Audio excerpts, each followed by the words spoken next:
Hi guys, welcome back to our FIFA World Cup daily show on Rev Sports, and again another blockbuster night, and of course heartbreaking for Brazilian football fans because as Brazil for the first time at the World Cup since I think 1998 they have been knocked out from the World Cup before quarter final.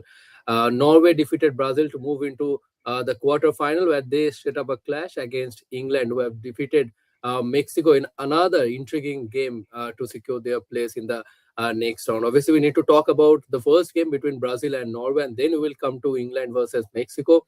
And talking about Brazil versus Norway, it has been a tale of two penalties. First, Bruno Guimaraes, who missed the penalty, and then uh, in the dying minute was Neymar who scored from the penalty, but it was too late. It was a late consolation goal for Brazil.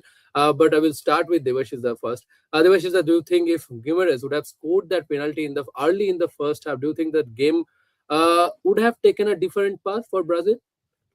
Yeah, absolutely, Rahul. I totally agree. But we should also credit to the Norwegian goalkeeper. Means obviously he has been superb. He has been superb in the match. He has made quite a few saves, and especially the penalties save. Had Brazil scored, things might have been different. The result might have been different because they would have had their tails up. But yes, Hmm. Guimaraes, unfortunately, I think that sort of save lifts the morale of the side, and that is Yeah. what Nyland had done, and obviously, and Arling Haaland. How can you leave him outside the match? Means outside the game. Now, not much of a contribution, but in a span of a few minutes, he just changed the complex of the match. First with the header, and then that brilliant goal, that shot that he took from outside the box, left-footed shot.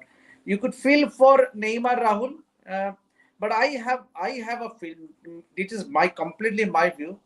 I think Ancelotti messed up first by picking a Neymar, and then when you pick him, he was injured for the first two matches. He was recuperating his injury. Then once he was fit, this is a big match. You should have played him from the start rather than bringing him on as substitute.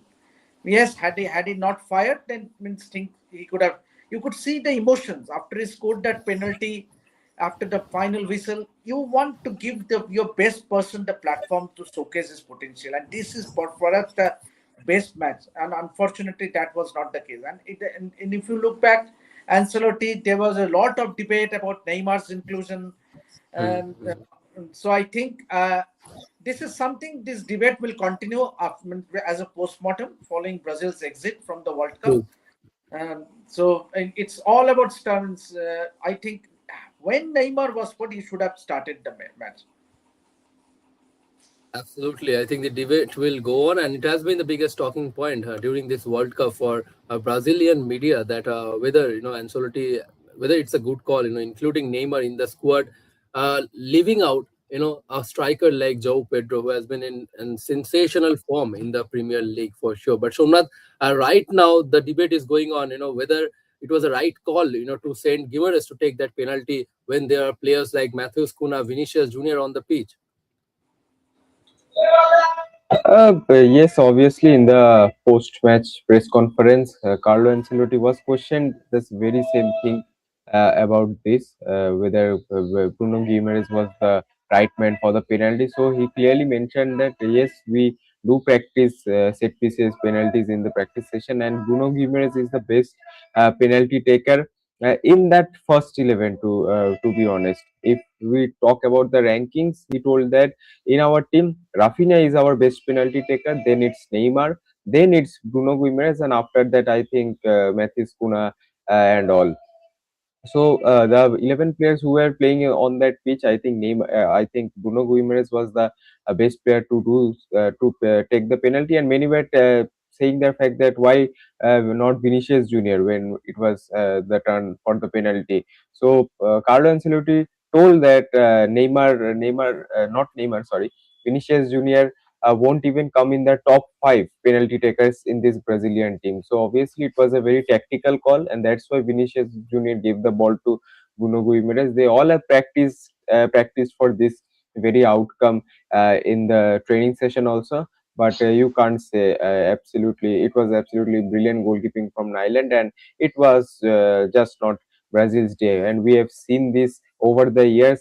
Since 2018, every one goal when Brazil is knocked out from the FIFA World Cup, only one goalkeeper stood against them. In 2018, it was Thibaut Courtois. In 2022, it was Croatia's Livakovic, and in 2026, now it's Norway's Nyland. So Brazil and having their opponent with a tremendous goalkeeper is now following a trend, and once again, a sensational goalkeeping performance knocks out Brazil from the FIFA World Cup. Absolutely, and but as you said, that it might be a tactical call by Ancelotti to send Guimaraes to take that penalty, but for sure it has backfired the Brazilian team because I think if they would have converted that penalty kick, I think the match would have taken a different path because obviously I think in the first half, of course, Norway had majority of the position of the ball position, but in the second half, after the break, it was Brazil who took hold of the game, but then again, after the 70th minute. It was Erling Haaland brilliance. Siddharth, guys, not exaggerating, but Haaland might have just cracked into top 10 striker in the history of the sports. We have got Shamikda here. Shamikda, what your word on Erling Haaland? I mean, he just needed couple of touches to change the course of the game. Uh, uh, Head says yes, heart says no because he is a Manchester City player. That's his only drawback. But head says yes, obviously yes. Uh, uh, he's such a devastating striker. He's such a devastating striker. I mean, uh, such consistency, the way he arrives and the way he bullies the defenders. He is phenomenal, absolutely phenomenal. Top 10, our viewers have said top 10.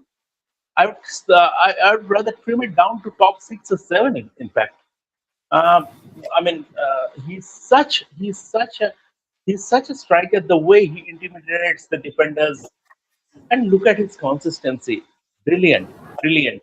But going beyond Erling Haaland, Brazil today clearly lost because of Carlo Ancelotti.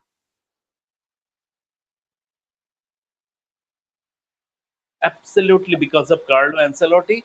Because he had no business. Bruno Guimaraes is going to take that penalty. What a joke! What is happening usually? And I was listening to Pep Guardiola's expert comment after the game, and he was also saying that usually the player who earns the penalty he takes it. Otherwise, your best penalty taker and winning junior should have taken it. That is number one. And will you take? Why on earth will you take Matthias Cunha off the way he was stretching Norwegian defense? The way he was stretching Norwegian defense. Why on earth will you take it off? Carlo Ancelotti lost this game for Brazil. Simple as that. Absolutely. Devashis, what do you think? It's going wrong for Brazilian team for the last 2 decades because in the last 6, 7 World Cup they have failed to go past the quarter-final round, and most of the time they have been knocked out by an European nation. Uh, do you think the Carlo Ancelotti's tactics, strategy, or team selection will be under scrutiny? Because first of all, again, this Brazil team is relying on some players over 35 or 34 years age because we have seen the Casemiro is still playing in the midfield. Then there is Danilo in the right back position. We have seen multiple times whenever Brazil have faced teams like Morocco or Japan or Norway last night, they have been tested.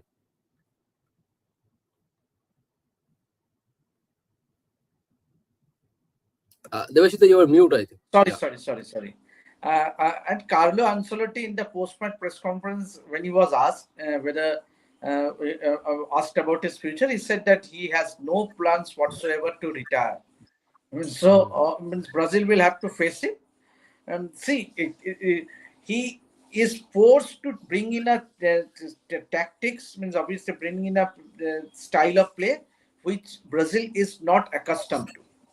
Means it is a cultural difference for Ancelotti and Brazil. So and so he has to get these players. Means as you call no, if you have the masala for biryani, the biryani will be more tasteful.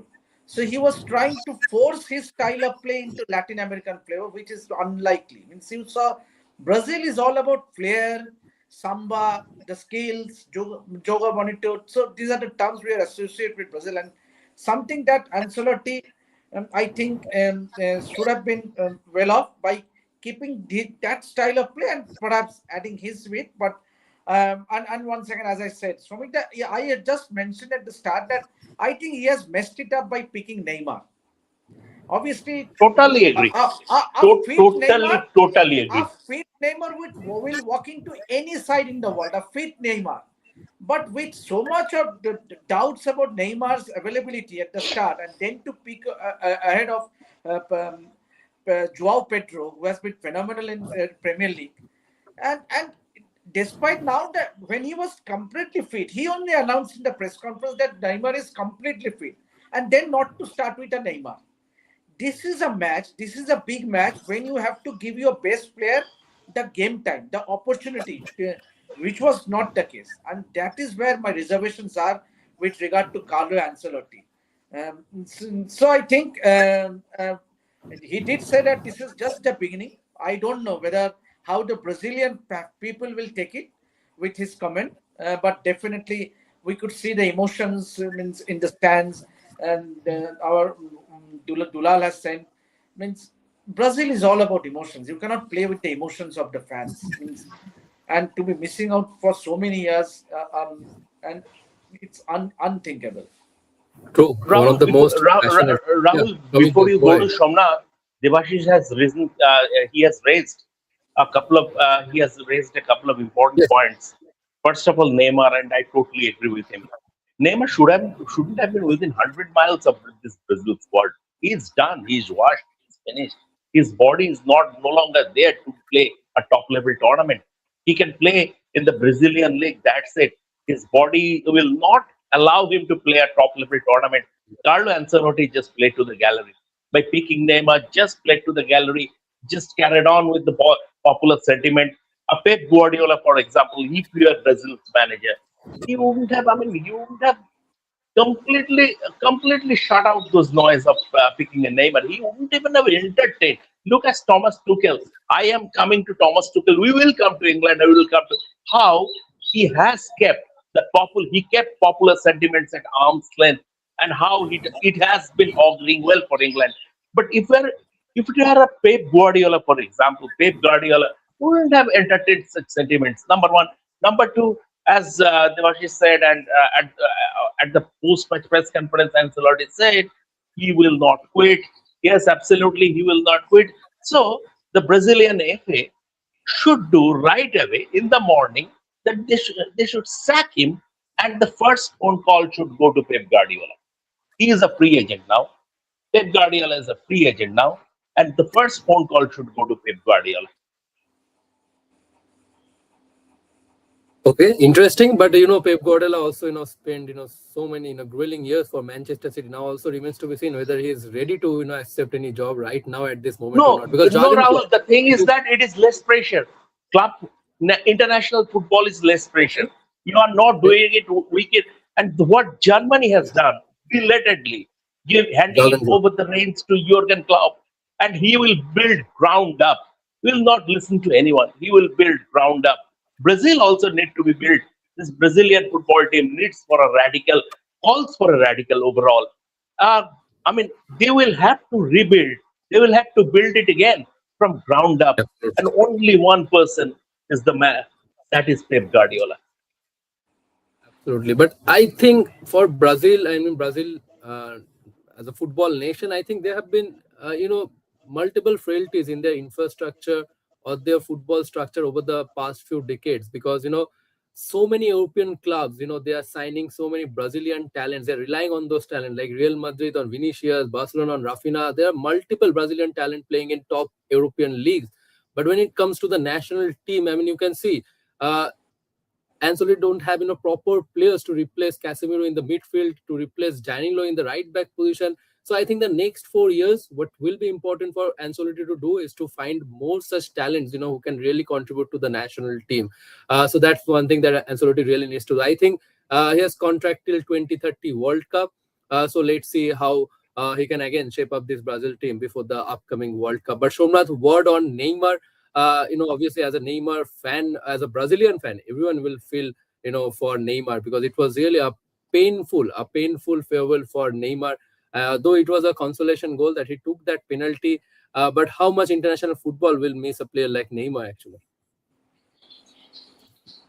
I mean, the modern day football now, I think the world will never witness a player like Neymar, a creative player, a player just like Devashish told, a Brazilian means skill, means joga bonito and all, and having all those skills and being a number 10, creating chances, scoring goals all across the pitch, are kind of Ronaldinho category player. I think Neymar will be missed hugely. And I was, listening to an interview where when Neymar moved to PSG from Barcelona and played in the League One, the kind of influence that he had in French football, everybody, or many players told that it was undeniable. Players like Desert Due, players like Ryan Cherky, they all were inspired with this Neymar style of football. And after that, before that, France, obviously they had players with skills, obviously a bit of direct football and all, but that creative touch, that skill in the midfield, that yes, by showing some skills, showing some flaunts and all, we can easily get past defenders and all, and obviously work on our skills.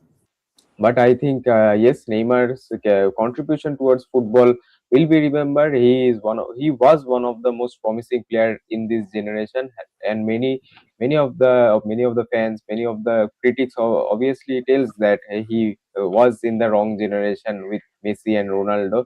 Uh, we can never forget his prime back in 2014. He single-handedly carried Brazil. We all can agree that Brazil's deterioration has started long way back after 2002's World Cup winning squad.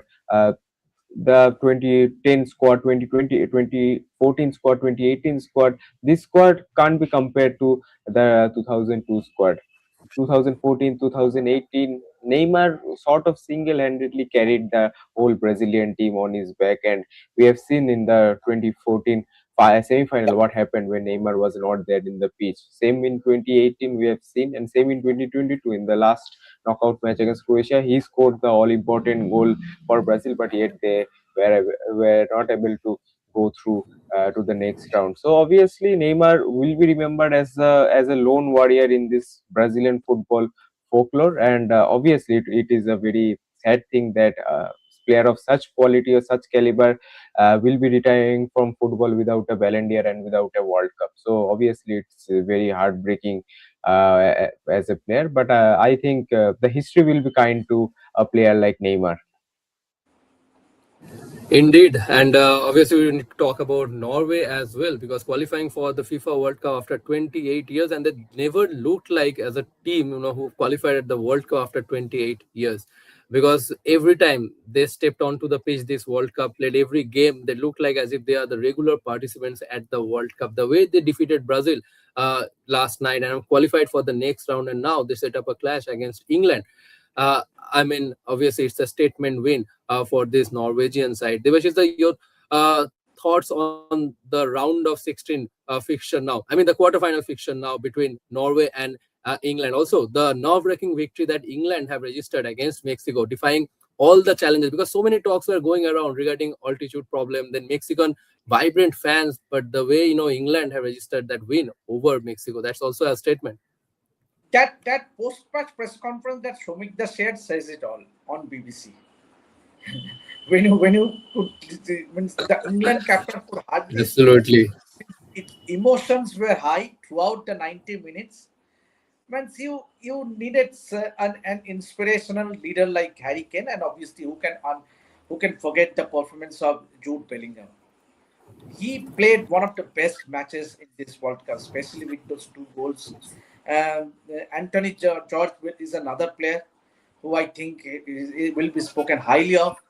Pickford in the goal. I think this England team, there has been contributions from everyone, and that is why this team is looking. I think this time round, this is looking a more focused team. The mindset, see, the atmosphere in the build up to this match was so hostile.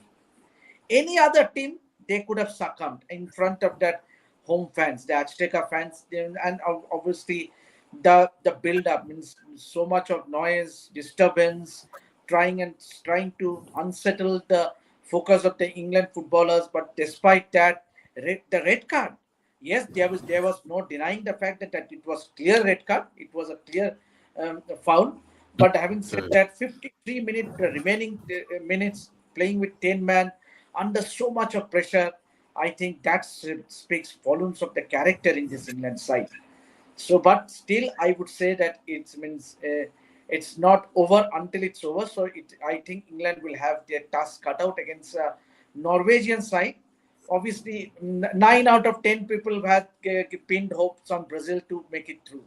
But with Haaland, with Erling Haaland, means England will have a difficult time. Means obviously you cannot underestimate Norway, and so it will be a very good, evenly contested match. Absolutely, but I think England defenders, I mean Kwanzaa and Kwanzaa will miss the next game, but John Stone or Mark Gay, they are I think familiar with the kind of challenge that Erling Haaland will pose because they have played so many games against Erling Haaland in the Premier League. But Shamikta, do you think this time this England team is really looking like a team who are ready for every kind of challenges? Because against Mexico, Mexico dominated the ball position. I think they had around 68 or 70% ball position, most number of shots on the target, and the final 11 minutes in the game, the way England actually survived. Do you think this team have got that caliber to finally bring it home? Yeah. To start with, Rahul, Southgate's England wouldn't have pulled it off. The way the I agree. situation was and the way Southgate England wouldn't have pulled it off, and it was a tactical masterclass from Thomas Tuchel. Yeah, I mean that's why he is rated so highly. I myself also doubted him because he didn't pick Harry Maguire, Luke Shaw, and Cole Palmer. But then again, the way I mean he has made the entire whole unit greater than the sum of its parts, and that's what great coaches do. The way his changes after that red card. I hope Quanash's red card will be suspended. I mean, in the sense that his ban would be suspended. A phone call from the number 10 to FIFA or Infantino should do it, like Donald Trump has done it for Balogun for the game against Belgium. So a phone call from the number 10 to FIFA or Infantino should see that How that red card was overturned, how that suspension was overturned, that's a big question. I don't know. I mean, yeah, and I saw President Trump even on commenting on Truth Social. Great decision from FIFA, and there are reports that phone calls were made from the White House to FIFA. I don't know whether even Infantino was involved or not, but that he has given us. The White House has given us a template, so the number 10 should follow it and should make a phone call to FIFA or Infantino to delay Corner's suspension. But that is a different thing. But bringing out Dan Burn, John Stones, the reaction, taking off Bukayo Saka and bringing on John Stone, and John Stones, that he is a leader. He's a top player, but he is sauntering towards the autumn of his career, but he still remains a leader and he has a brilliant game reading. His game reading is brilliant. The way he led a 10 man, I mean, when after it became a 10-man England, then it was Tuchel sort of switched to 5-4-0 effectively. 5-0, and then he even took off Harry Kane and brought on Morgan Rogers. But the leadership that Johnston's provided in the defense, at the heart of the defense, brilliant. Some fantastic tackles from Dan Burn also. Uh, Mhm. he Diet Spence, he raised his game, and Jordan Pickford, I must mention him. Gordon Banks was before my time, but over the last 50 years, he is England's best goalkeeper. I haven't seen Gordon Banks. I mean, Gordon Banks was before my time, but over the last 50 years, including Ray Clements, Peter Shilton, David Seaman, everyone. Jordan Pickford is England's best goalkeeper over the last 50 years.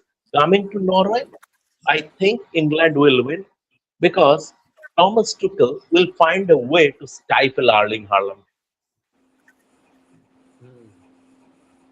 And I don't think this Norway team is that much strong. I mean, if you see the game against, Brazil, because Brazil have created a lot of chances actually. I mean, they have missed those chances. If they would have, capitalized those chances, the result would have been different. This Norway team, obviously, uh, They are but they are not that Rahul. experienced.